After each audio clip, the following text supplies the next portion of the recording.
To that position here, right? So I start to work, boom, boom, catch him here. And I got the camera's back. I'm gonna start from this side because I got the camera over here, or the microphone over here. So I start to this side, okay? So this is a technique that a lot of people mess up because I think people get excited, they get the back, and when people get the back, they're like, oh crap, yeah, I got the back now, and they start trying to like bring your partner down. So people end up getting the back and they start driving or swinging their partner around like this, trying to get them to hit the ground, right? No matter how much we teach tani otoshi, it's one of my favorite techniques that I hate teaching because a lot of people there's a high risk of injury if you just don't do it right. So the big thing here is I never, ever, ever want to get my hips on my partner's legs here, okay? I don't want to drive my hips into my partner's knee. I don't want to sit on his ankle. I want to have a clean drop behind him, okay? Tani otoshi means body drop. So what I'm essentially doing is literally dropping my body. Now, the way I'm going to teach it is a cue. It's going to give you guys a cue so that you know when to use it. And if you don't have this cue, don't do it, okay? Ideally, I want my partner's momentum going backwards, right? So I have my gable grip or an S grip, doesn't really matter, around my partner's waist. We just worked the position from the 4-point stance when Cameron got his hands on the ground here. But if I get him here and I start driving him forward and he's resisting, he's starting to put his weight back, he's starting to go backwards, that's my cue to hit the body drop, okay? So when I go here, I drive forward, he gives me some resistance, I'm gonna drop my body right behind him here, okay? So notice there was never any contact with his leg, there was never any contact with my hips on any part of his body. I literally just fell to the floor, okay? So when I get to his back here, I start driving him forward.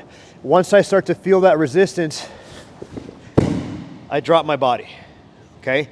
I never thrust my hips forward. I never shuck my hips forward. I never try to swing him around his waist.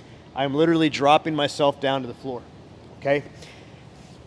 There is some circular motion behind it where I'm kind of bringing him, watch my hands here, I'm kind of bringing him down in this direction.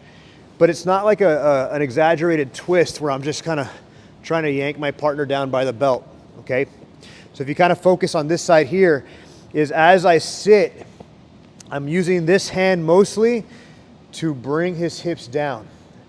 There is some twist in my hip, but overall, like I'm not torquing him towards one side. I'm not trying to violently rotate him. I'm just dropping my body, okay? So you guys can kind of see it from one more angle here.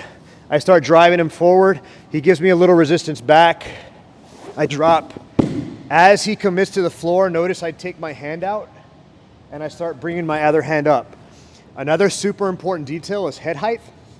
If Cameron's head is higher than my head, he's gonna win the battle to come up. Okay, so if I try to get up from here and he tries to come up, he's on top of me. So I always wanna make sure that once I get the takedown, we ended up in this position, my head is higher than his head. So come back a frame. So he's gonna come back a frame. As we fall, I'm already working my head to come up here. Now if we scramble up, I'm already in a good position to come up and finish my takedown. So you don't have to open up the hands when you fall, but just be mindful that if your partner falls on your arm, it's gonna be much harder to get up. So it's much better to, as your partner's committing to the floor, get rid of that hand, move it out of the way. You guys can kind of see me here. I let go of my hand, I move it out of the way, and I'm working my head height so that I have a better chance of winning the scramble up, okay? So once again, guys, this is one of my favorite takedowns to do.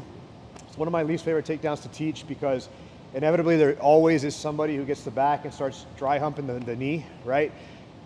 Your hips should not have any contact with the knees. So as you guys are practicing it, even practice with a cue. Walk them forward, get a little resistance back, then hit it. Your body should be dropping straight to the floor. It should not be twisting. You should not be making contact with the hips on the knees.